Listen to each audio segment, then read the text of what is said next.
ನೋಡಿದರೂ ಸಹ ನೋಡದವನಂತೆ ಕುಳಿತಿರುವುದಲ್ಲ.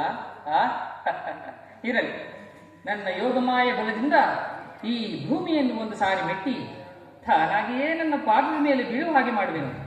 ಕೆಲವು ಯೋಗಮಾಯೆ ಜಾಗೃತಳಾಗ.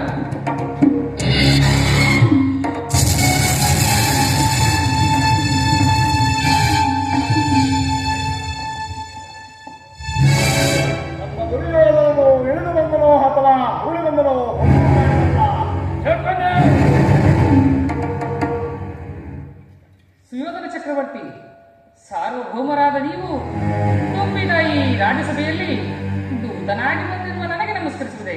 ಛೇ ಛೇ ಛೇ, ನಾನೇ ನಿಮ್ಮ ಬಳಿಗೆ ಬರುತ್ತಿದ್ದೇನಲ್ಲ ಸುಯೋಧನ. ಹೇಳು, ಮೇಲೆ ಸುಯೋಧನ. ಚಂದ್ರಕುಲ ಚಕ್ರೇಶ್ವರನಾದ ನಾನು ನಮಸ್ಕರಿಸುವುದೇ? ಏನು ಬಂದಿರುವುದು? ದೂತನಾಗಿ. ದೂತನಾಗಿ ಬಂದಿರುವ ನಿನ್ನಲ್ಲಿ ದೂತ ಲಕ್ಷಣಗಳು ಇರುವವೋ ಇಲ್ಲವೋ ಎಂದು ಹೊಡೆಯಿಂದ ಮುಡಿಯುವವರೆಗೂ ಪರೀಕ್ಷಿತ ಮಾಡುತ್ತೇನೆ. ನಾನು ನಿನಗೆ ನಮಸ್ಕರಿಸುತ್ತೇನೆಂದು ಹೆಮ್ಮೆಗೊಳ್ಳಬೇಡ.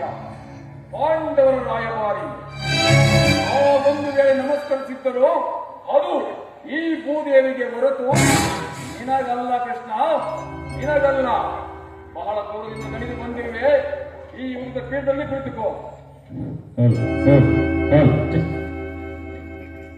ಕೃಷ್ಣ, ರಾಮರತ್ನವೆಂದರೆ ನೀವು ಬಹಳ ಪ್ರಿಯವಲ್ಲವೇ? ಏನು ಇದ್ದೇ ಇದೆ. ನನ್ನ ಗೋಕುಲದ ನರ್ತಕ್ಕೆ ನನ್ನನ್ನು ಅಭ್ಯಾಸ ಸೇರುತ್ತಿರುವೆ. ಈಗ ನಮ್ಮ ರಾಜನರ್ತಕ್ಕೆ ನರ್ತವನ್ನು ನೋಡಿ ಆನಂದ ಪಡು, ತೃಪ್ತಿ ಪಡು ಸಹೋದರ.